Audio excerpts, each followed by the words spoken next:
Hello एक सुंदर सा फरमाइश सुनावे। नहीं निकला गई गे दैया, नहीं निकला गई गे दैया। की बात है प्रीति?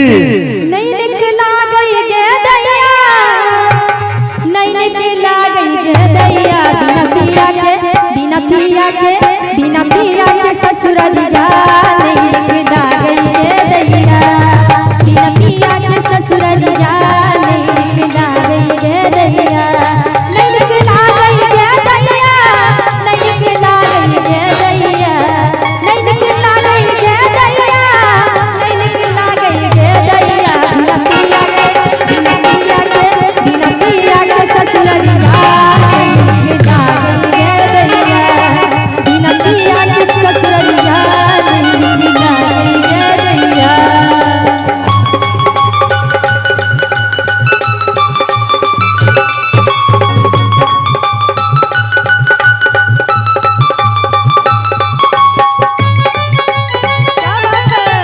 Hello hello hello Preeti ji, अहाँ जे कहे छिए नहीं निक लागे गे दैया, बिन पिया के ससुररिया नहीं निक लागे गे दैया।